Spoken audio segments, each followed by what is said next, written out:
দাঁড়াও দাঁড়াও, তোমাদের সাথে আমি না সবটা শেয়ার করব। আমরা ঠিক সারাদিন কোথায় গেছিলাম আর ঠিক কী করেছিলাম জানো তো? আমরা সবাই মিলে চলে গেছিলাম মুভি দেখতে সাউথ সিটিতে, যেখানে ছিল আমার পুরনো অফিসের সমস্ত অফিস কালিগ। তো যাই হোক, এখানে সবার সাথে বহুদিন পরে দেখা হয়ে ভীষণ ভাল লাগছে। আর সিনেমাটাতে স্পন্সর করেছিল টিজিএফের ম্যাম। আবার হাওয়া বদল। সত্যি বলছি, সিনেমাটাতে আমরা সারাক্ষণ শুধু হেসেই গেছি। তো ফাইনালি সিনেমাটা শেষে এইভাবে পরমব্রত এসে আমাদেরকে সারপ্রাইজ দেবে, আমরা কোনো মতেই সেটা বুঝতেই পারিনি।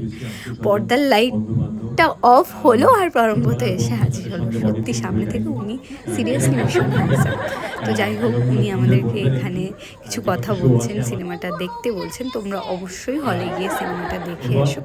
যাই হোক, আমরা বন্ধুরা সবাই মিলে তুলে নিয়েছিলাম পরমব্রতর সাথে একটা ছোট্ট সেলফি। আর এখানে এটা হলো টিজিএফের ম্যাম, ভীষণই মিষ্টি। আমি তো যতবার দেখি ক্রাশ খেয়ে যাই। তো আজকের মতো ব্লগটা এই পর্যন্ত। চলো, টাটা, বাই বাই।